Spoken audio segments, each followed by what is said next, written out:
Okay, welcome back to the channel and another video on the Ford Ranger pickup.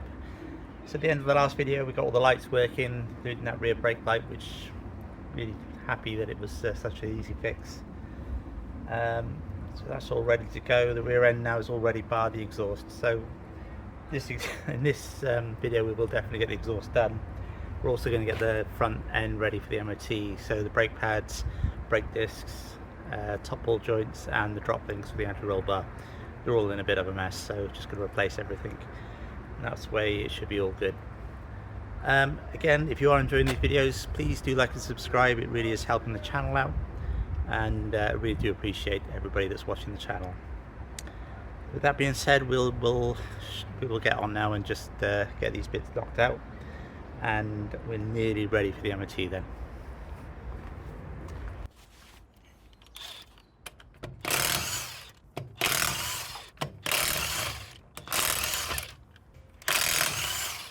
Usual problem with Ford wheel nuts.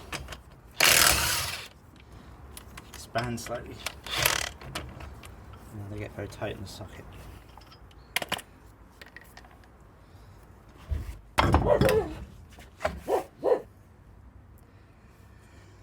So the next job we're going to tackle is the brakes are very low. There's not a lot left on the front pads, but also there's a fair lip on the disc itself, so we'll be replacing both of those. Also this top ball joint here, I don't know if you can see that, but the rubber on that is all split. There's no play in it, but again, because the rubber's split, it will fail the MOT. So get the brakes done, get this ball joint out and replaced, give everything around the front here a clean up. I mean, again, it looks pretty solid on the front. It's nothing like the back end. It looks rusty, but it's not rusted through, so I'm hoping we'll be okay here. So I'm going to tackle this more awkward piece first while I've still got some enthusiasm. So get this split pin out.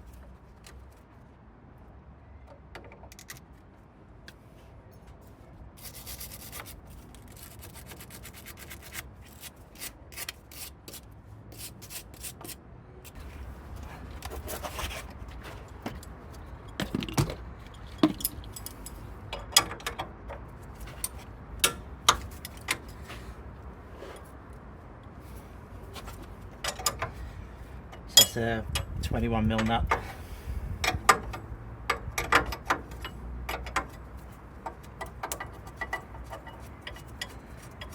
Again, this is all copper grease from before, so something's already been in here previously.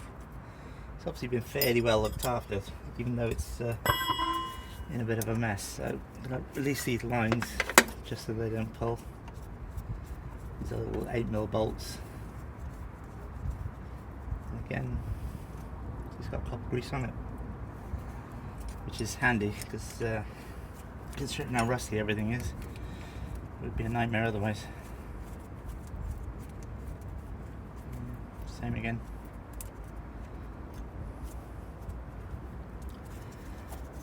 So this bracket here is rusted away, and I did actually ask at Ford's about these brackets, but they're part of the actual cable, so you can't buy them separately. With that one loose, but that will release, so you need to knock this out and then change the ball joint. So first stand under here before we get too carried away with it.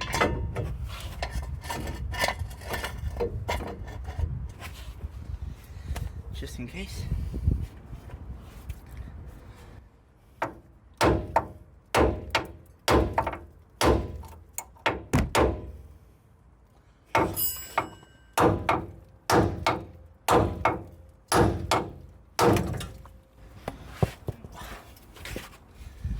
Yanked a bit hard on that brake line then.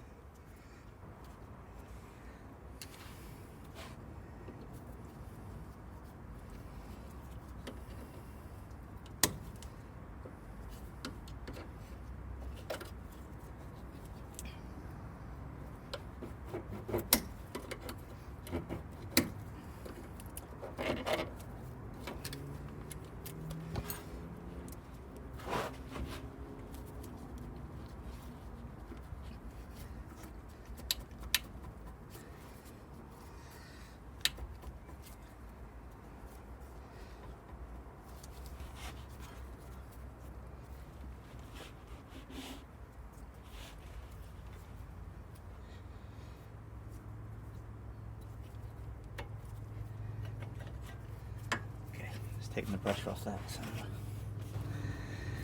yeah, a lot of pressure in there.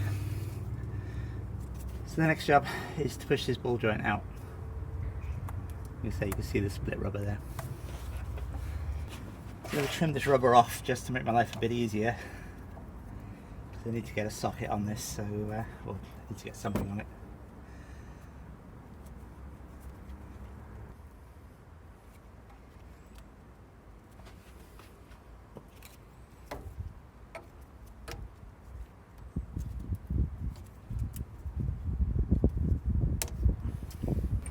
So I bought one of these cheap G-clamp type compressors on eBay just to try and get this job done.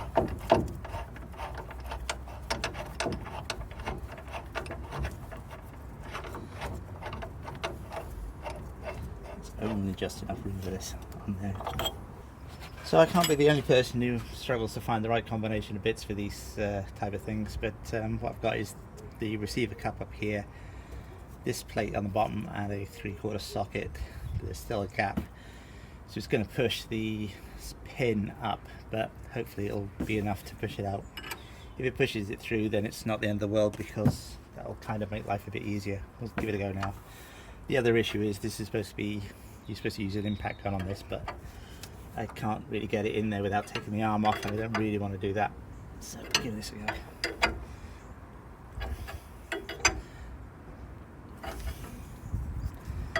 Let's just come off to one side. Let's try that again. I think what I'll do is actually cut the bottom of this bolt off.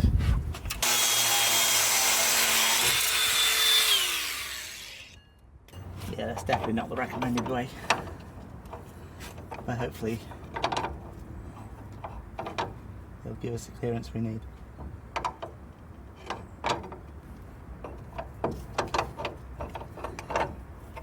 So putting this back in should be a lot easier, because it's we're just pulling it in.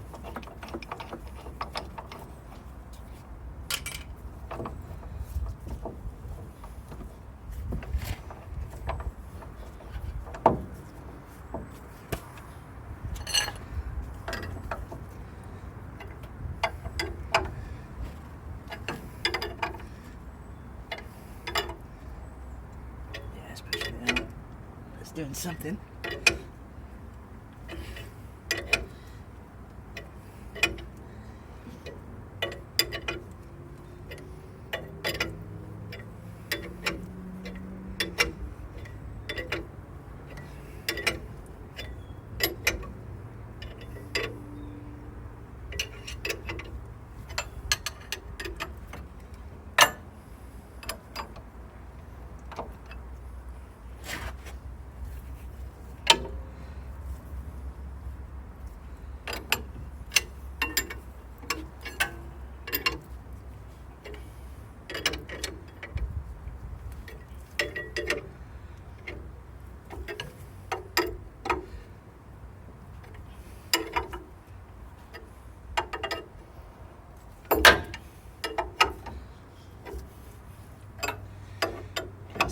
Out now, so that socket is basically too big for that. You can see that's pretty much out anyway now, so just going to give this a quick clean up. So I've got a replacement ball joint from Milner's again. In fairness, everything that Milner's has sent so far has been right for this, so quite happy with their service. It's unusual these days. So that's a new one to go in.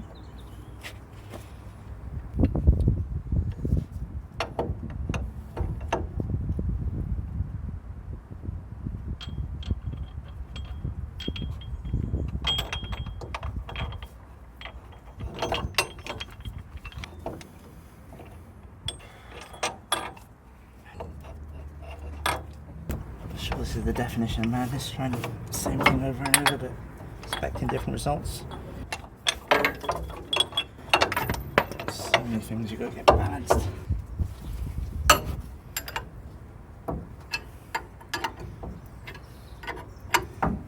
You can see it pushing in, just pulling in. Once it gets going, it's fine. Just need to be careful we don't damage the rubber then, the inside. Take that off and have a look just to be on the safe side.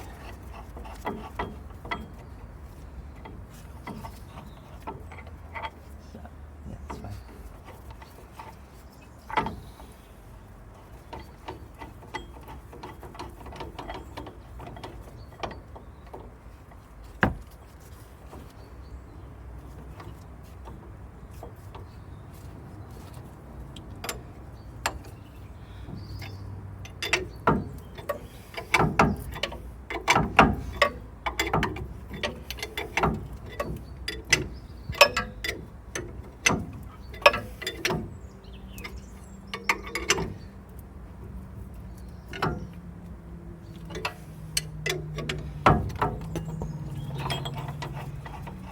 Finally.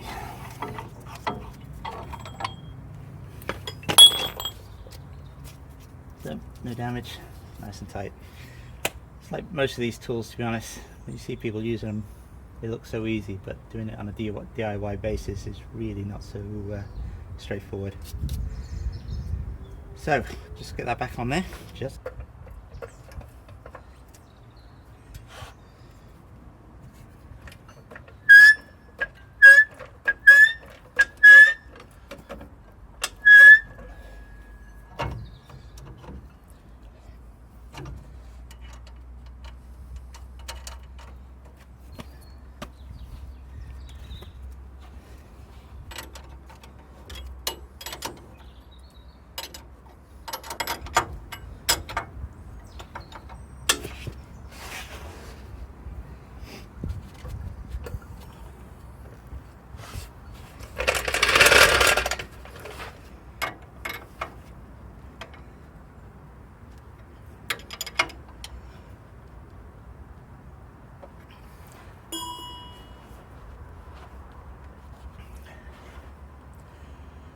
So this I never really understand. It's got the bolt has got holes in for a split pin, and it's a castellated nut to hold the split pin. But the hole is nowhere near the nut. And you would think, you know, these are fairly standard things, but you know, it's not really going to do very much. So the only thing I can do is actually bend it up into place.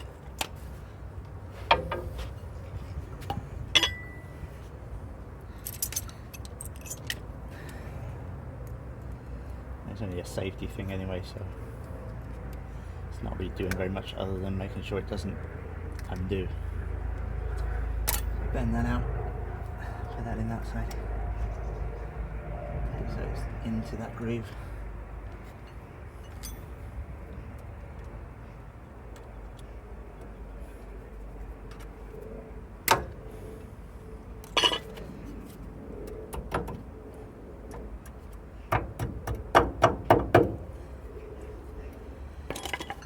It's probably the wrong way of doing it, but that's how I'm doing it. Right, let's put the electrics back on. So moving on to the brakes, I've left this brake line loose for a second. So I need to split the caliper. You can just see in there that the pads are really low. So the sliders for the calipers are top and bottom. There's a 13mm head, and that's a 20mm head, I think, which is a really strange size. In fact, I wasn't even sure I've had a 20mm spanner, but I have. So that is a 20mm, so that's a 13mm. So undo these two, push the pistons back gently, and then take the caliper off. I'm going to take the carrier off altogether. That's two 18mm bolts, and then the disc will come off. I'm going to give this a good clean up with a wire brush or wire wheel, and then put all the new pads in. So see what I can show you here.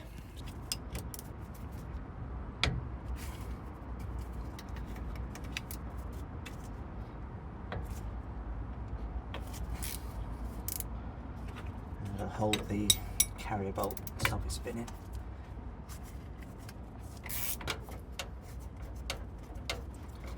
So these bolts have normally got Loctite on them, so it's a bit of yellow Loctite on that one. That hasn't got Loctite on it, it's got copper grease on it. unusual. So just push these back a touch, loosen everything up, and that's the caliper off.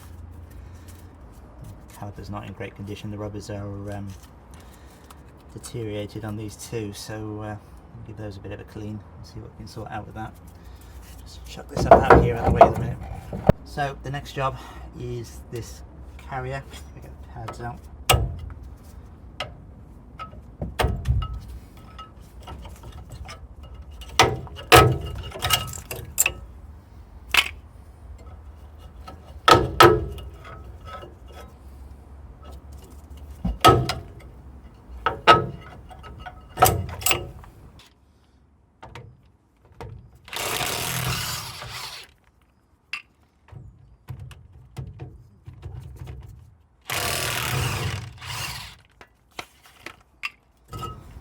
That's the carrier and the disc. Sometimes there's a screw on the disc holding it on, but there's nothing on this one, so that's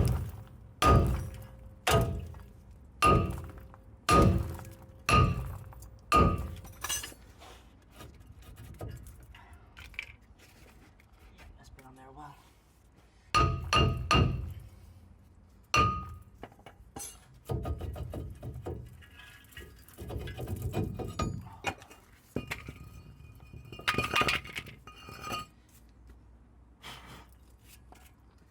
Okay, so now it's just a question of cleaning everything up and putting it all back together.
So let's push these pistons back in, but before we do, we're going to give them a quick clean. Got a nylon brush here rather than a metal one. Just brush all the dust out from under. Now these actually have deteriorated, so we need to keep an eye on those. So I'm not sure if you can see that split in there. There's one on each one. So if they're not already stuck, they soon will be. So these will have to be replaced fairly soon. But we'll see if we can get them back in now.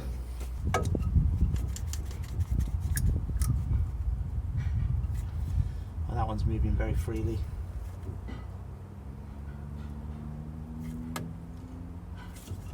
No problem at all on that one.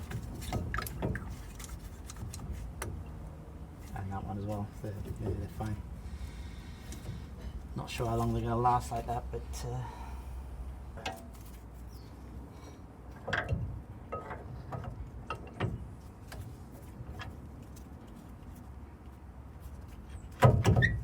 don't really understand why one's got cover slip and the other one's got lock nut. The other one's got thread lock on, but I'm pretty sure they should have thread lock, not cover slip. So let's clean these up.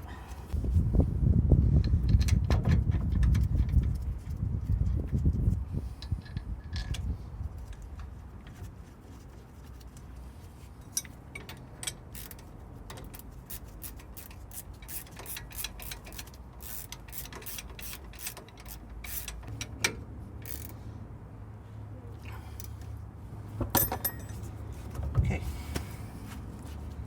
so brake's all done.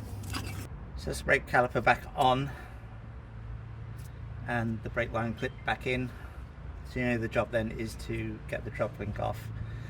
Now, personally never have much luck with these and usually end up cutting them off. But this top one seems to be coming off okay. The bottom one is a different story.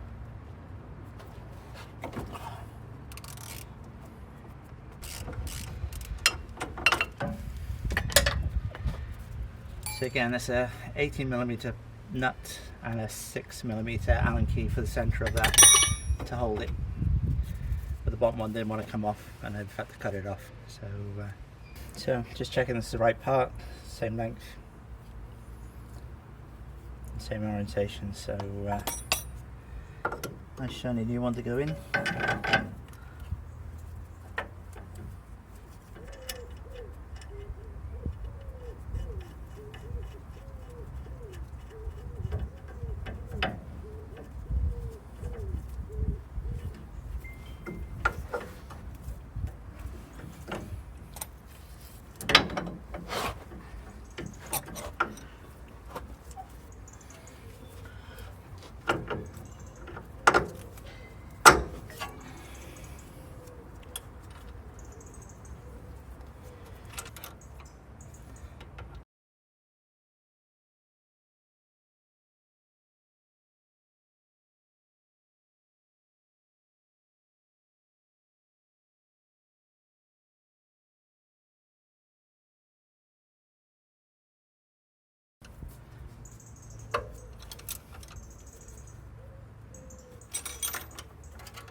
So what I'm going to do is just fill that hex up with copper grease just to stop it rusting.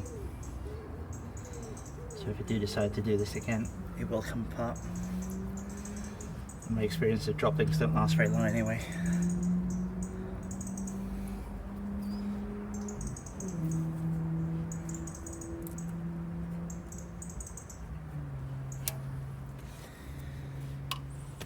And that's about it. So basically you just do the same the other side.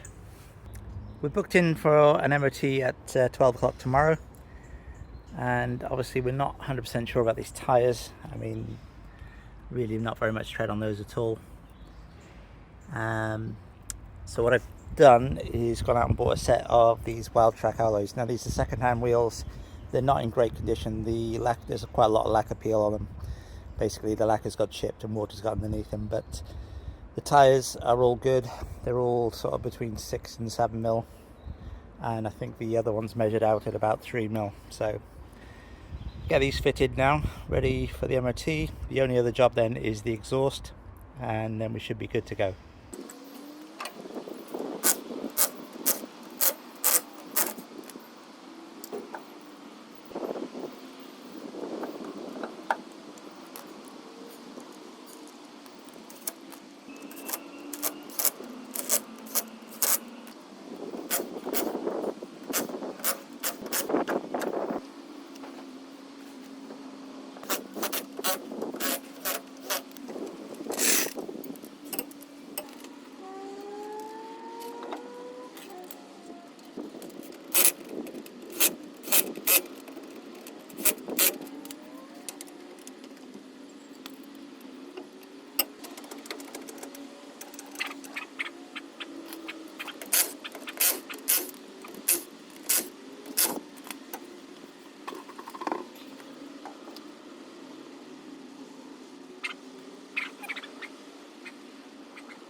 Okay, so the reason why the exhaust is off the Jeep is, apart from the fact that it was in the way, while I was moving it around trying to just work around it, the flange actually just snapped and it was just hanging on the one edge.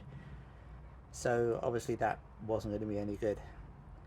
Now I did consider trying to weld this back on, but I have done this before in the past and it's mixed results. This is so rusted it would take a lot to clean it up. And by the time you've cleaned it up, you've lost all your references, and trying to get a nice weld on that is just going to be nigh on impossible. I could have bought a new exhaust section, but that's obviously quite expensive as well, and the flange on the other side of the exhaust looks pretty much like that. So the other alternative is to use a sleeve coupling. Basically this slides over, clamps down, and it's basically a gapless sleeve, so it will clamp onto the exhaust, put a bit of paste in there, clamp it down, and it should. The only thing is I've got to go and cut the other flange off the other side of the exhaust. So as long as I can cut it nice and square and fairly close to the flange, we should be good to go. So that'll be the first bit to do. Back underneath the pickup, and this is the other flange that one needs to bolt up to, and in fact it looks like somebody's already welded this at some point, which will cause a little bit of a problem because I wanted to cut this as close to this flange as I possibly could. But we'll just have to cut this weld out and grind back any bits that are left. So I'll see if I can find a suitable position to put the camera that's not going to get covered in sparks, and we'll see if we can get this off.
So again, you can see how bad that is. In fact, I had rotted through on that edge, which I couldn't really see. That must have been the top edge.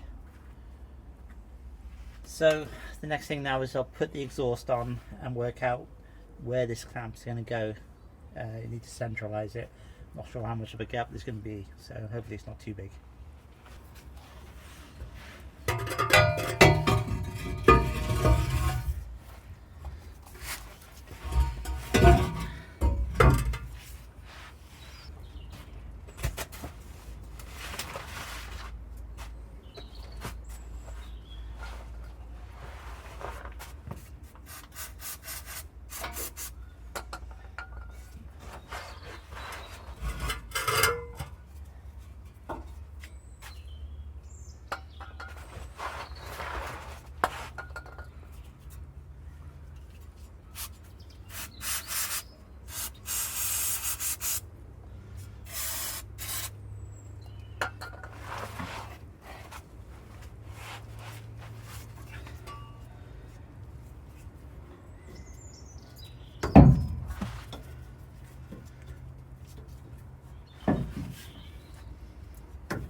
So you can see there that the two exhausts here, as they sit, I mean, are fairly close. I mean, I can pull that all the way to there, but I don't want to put too much pressure on it, but a little bit won't hurt it.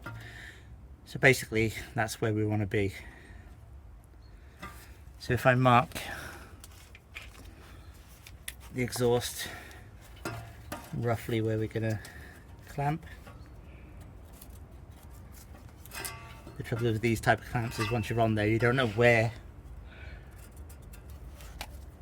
is central, so that's fine. So there and there.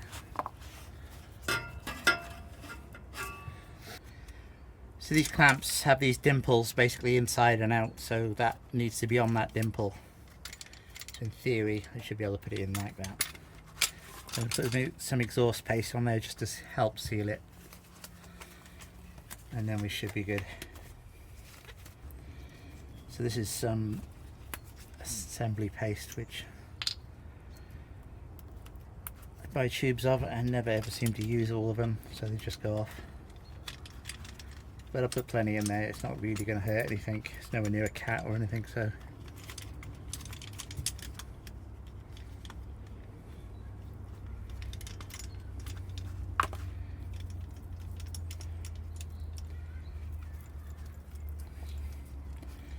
Way more than I need, but that's fine.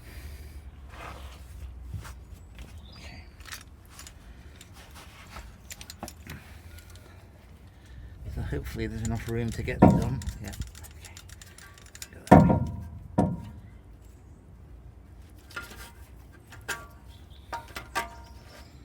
Okay. So.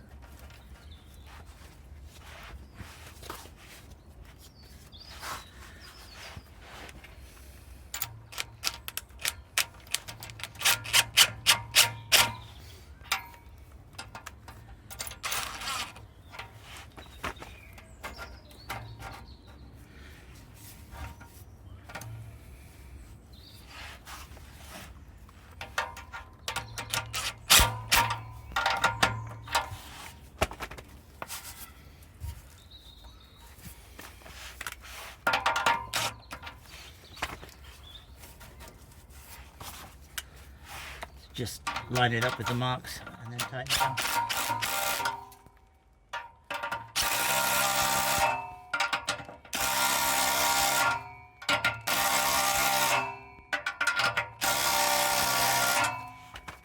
Easy as that.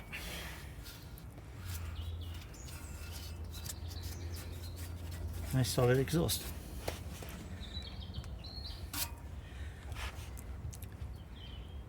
So that's the last of the jobs that need doing before the MOT. And we're in for the MOT. Okay, so I couldn't really film in the MOT bay, and this video's got fairly long already, so we're going to call it a day here. So wish me luck, and hopefully in the next video we'll be back on the road, and it'll just be the finishing touches. So please remember to hit the like and subscribe button, and share the videos with your friends if you think it's something they might be interested in. We're trying to grow the channel as much as possible, and it's all heading in the right directions. So we'll see you again shortly on the next video, hopefully on the road. Thanks for watching.